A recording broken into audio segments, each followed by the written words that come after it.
G'day you mob, Pete here, and this is another episode of Aussie English, the number one place for anyone and everyone wanting to learn Australian English. So today I have a Goss episode for you where I sit down with my old man, my father, Ian Smisson, and we talk about the week's news, whether locally down under here in Australia or non-locally overseas in other parts of the world. Okay, and we sometimes also talk about whatever comes to mind, right? If we can think of something interesting to share with you guys related to us or Australia, we also talk about that in the Goss. So these episodes are specifically designed to try and give you content about many different topics where we're obviously speaking in English and there are multiple people having a natural and spontaneous conversation in English. So it is particularly good to improve your listening skills.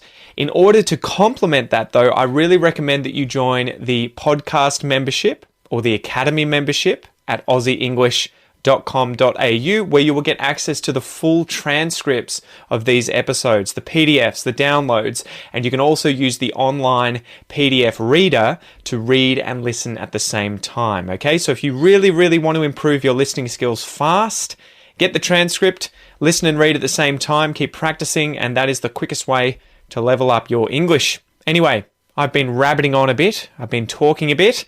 Let's just get into this episode, guys. Smack the bird, and let's get into it.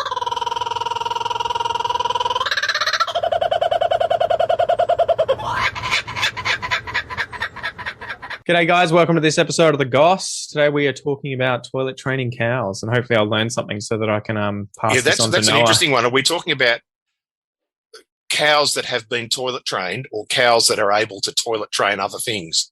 No, yeah, it's cows that have been toilet trained. So the article was called, this is from the conversation. The article was, we managed to toilet train cows and they learned faster than a toddler can.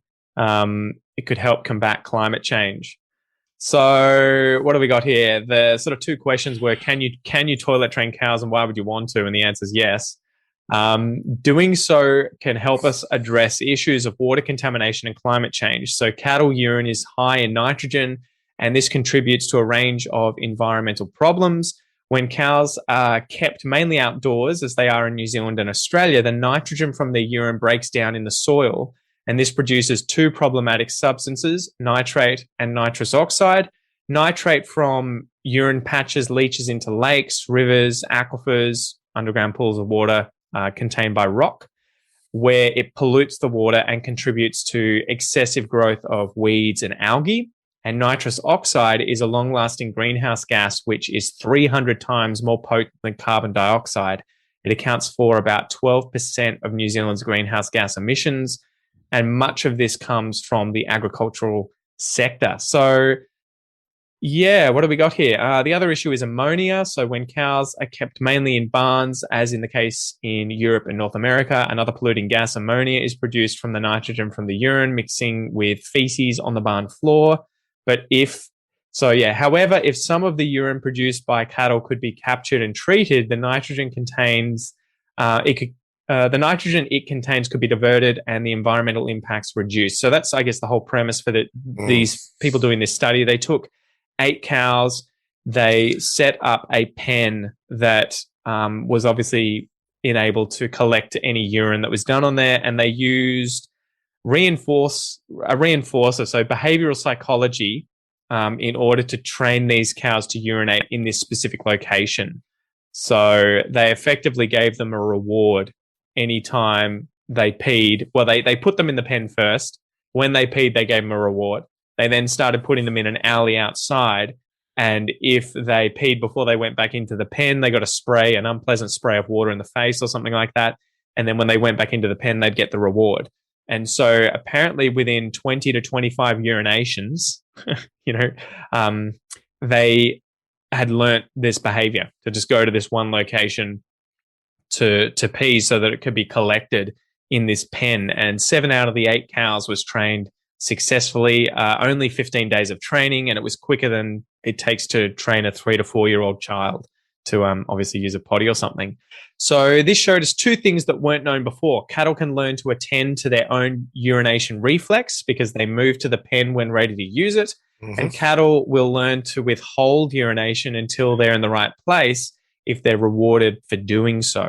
And the next step was scaling it up and working out 2 further challenges, which was that they need a way to both detect urination in the latrine pen as well as deliver the reinforcement automatically, so without using any sort of human intervention. Obviously, it's going to cost a lot if you've got a guy there giving the cows with his, prizes. His hand out. Yeah. Have a bit of grain. I know, that's it. And then they need to determine optimal location and number of latrine pens that are required. So obviously, if you've got a huge farm that's, hundreds of meters, kilometers from the pen where the cow has to walk, they have to work out how far are cattle actually willing to walk to get whatever the reward is. And imagine working that out. And being like, okay, it turns out that it's 854 meters. Anything longer than that, and the cow's like, yeah, screw it, keep your reward. Yeah. Anything shorter than that, and the cow will walk, however long it takes to get to the toilet and do a pee. So I thought it was just a really, really cool study that, yeah, it is one of these things. We think cows are really stupid, but sometimes I've seen these YouTube videos, and even just seeing them in the field, you see them playing or interacting with humans, and you're kind of like, we eat these animals and we think they're incredibly dumb, but I think, there's actually a lot more to them and a lot more going on than we really give them credit for, right? Oh yeah, exactly. They are well-developed social mammals, so they've got to have a fair brain in order to understand their society. And so that and this is not rocket science psychology, the sort of training they're doing, the idea of positive reinforcement has been used for years. I mean, we've trained dogs for thousands of years based on, the dog does the right thing, give them a reward. You ask the dog to come to you. When the dog comes to you, give them a pat on the head. You don't even need to start feeding them. So there's all sorts of just don't rewards. Hit them. Yeah. Yeah, well, and that's the other one. I haven't read the full article, but yeah, it's sort of negative reinforcement is often not as effective, nowhere near as effective, which you suggested they were doing that as well. But I think the only negative reinforcement was, just that unpleasant water in the face. So they obviously have to sort of limit it to something that's relatively benign, and it's just like, oh, that's annoying, as opposed to, kicking the shit out of them or something. It's like, I don't think he's going to learn, mate. You just because often, that particularly in training dogs and horses and those sort of things, negative reinforcement tends not to work in the direction that the person thinks it is. Well, yeah, so in terms of animosity for your owner. Yeah, well, exactly. So it's that when you're training a puppy to be toilet trained, the puppy goes a pee or a poo on a piece of newspaper that you've set up, you give it a reward. If the puppy does it somewhere else and you smack it, the puppy won't learn that that's not the right place to do it. The puppy just learns that you're an asshole. Yeah.